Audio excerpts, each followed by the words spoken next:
नमस्कार दोस्तों, मेरा नाम है प्रेम। दोस्तों, आज का हमारा टॉपिक है मनी लॉन्ड्रिंग। क्या होती है मनी लॉन्ड्रिंग, कैसे की जाती है मनी लॉन्ड्रिंग किस प्रकार काम करती है, मनी लॉन्ड्रिंग किसे कहते हैं, यह कैसे की जाती है, कैसे कोई व्यक्ति, राजनेता या ऑफिसर अपने पास रखी ब्लैक मनी को व्हाइट मनी में कैसे कन्वर्ट करते हैं।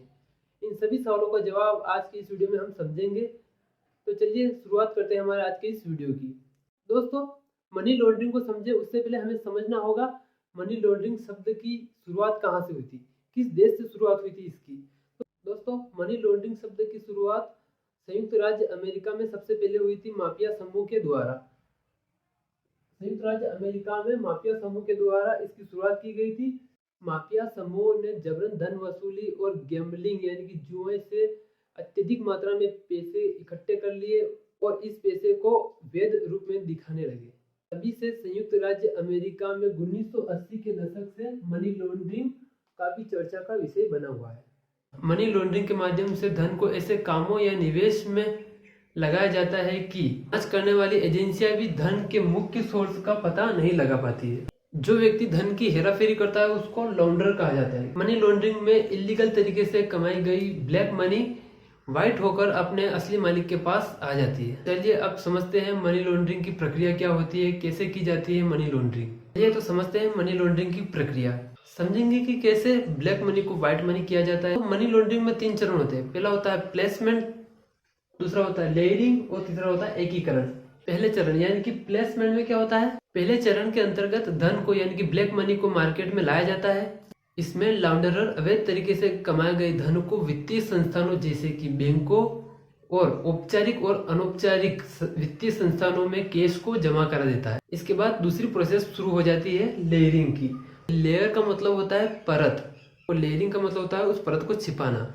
इसी प्रकार लेयरिंग का मतलब होता है धन को छुपाना। इसमें लॉन्डरर लेखा किताब में गड़बड़ी करके किसी अन्य संदिग्ध के साथ लेन देन करके अपनी असली आय को छुपा देता है। लॉन्डरर धनराशि को निवेश के साधनों जैसे कि बॉन्ड, स्टॉक और ट्रेवलर्स चेक या विदेशों में अपने बैंक खातों में जमा करा देता है, जो कि मनी लॉन्ड्रिंग विरोधी अभियानों में सहयोग नहीं करती है। इसके बाद मनी लॉन्ड्रिंग का लास्ट स्टेज होता है एकीकरण यानी कि इंटीग्रेशन। इस प्रक्रिया के माध्यम से विदेशों में भेजा गया पैसा या देश के अंदर खपाया गया पैसा वापस लॉन्डरर के पास वैध मुद्रा के रूप में यानी वैध धन के रूप में आ जाता है। ऐसा धन अक्सर किसी कंपनी में निवेश, अचल संपत्ति खरीदने, लग्जरी सामान खरीदने आदि के माध्यम से वापस आता है। अब समझेंगे हम मनी लॉन्ड्रिंग के कौन कौन से तरीके होते हैं, किन किन तरीके से मनी लॉन्ड्रिंग की जा सकती है। मनी लॉन्ड्रिंग करने के भी बहुत सारे तरीके हो सकते हैं, जिनमें से एक प्रमुख तरीका है सेल कंपनी बनाना यानी कि फर्जी कंपनियां बनाना।